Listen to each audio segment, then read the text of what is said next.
A second type of issue that we find in the literature on smart growth has to do with what I will call environmental preferences. When I talk about environmental preferences, I'm talking about a case in which the damage done to the environment itself, right, does not cause any clear, uncontroversial harms to human beings, right? But making certain changes in to the ecosystem will frustrate the preferences of one set of people to the benefit of others, right? Now notice, when I say to the benefit of others, I mean one set of people will lose what they want and other people will gain what they want.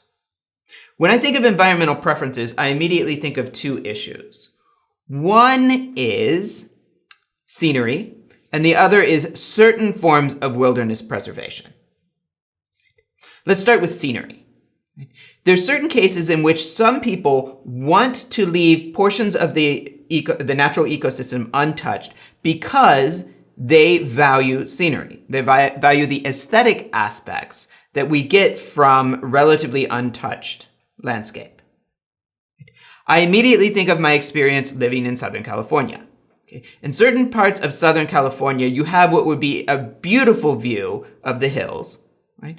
That, to my taste, is ruined by the fact that the top of the ridges is covered with radio towers, right? To me, that just ruins it, right? And so when I'm walking to school, walking to work, going out for a walk in the evening, or just sitting out on my patio in Southern California, I would, instead of seeing a beautiful unspoiled ridge, I would see radio towers. But I have to remember there's some people out there who don't really care about the scenery, or they care about the scenery, but they prefer good radio reception a lot more. Now, maybe there's other ways to get the radio reception, right? But those might incur other costs. So notice what we have here is a conflict between preferences. I'm assuming that this is a case in which there are whatever damage is done to the ecosystem is not causing uncontroversial harms to human beings. Now that question gets a little trickier when we get to the next issue, which is wilderness preservation. Right? Past a certain point, tearing down all of the wilderness could cause serious harms to human beings. But there's likely to be some cases when what is at stake is people's preferences for a certain way that their region is organized. Right? Some people want to live in a region where there's still relatively untouched wilderness, and other people don't care about that, and they prefer certain sorts of economic benefits or certain benefits to cultivated land or whatever it is.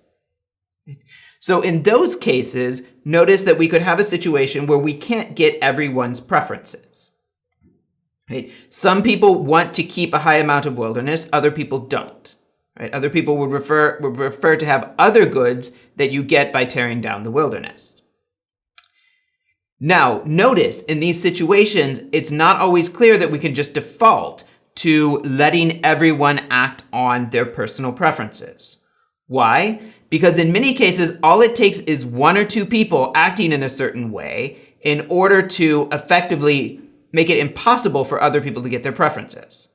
Okay? So, right, if you have a certain stretch of road, right, that is beautiful scenery, it may take just one landowner putting up a billboard or tearing down some trees or putting up a particularly noticeable house, right, in order to wreck the scenery.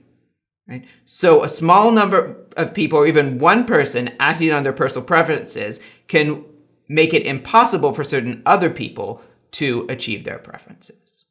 Right? So in that case, right, it's not immediately obvious, right, that we can just leave everything to individual decisions.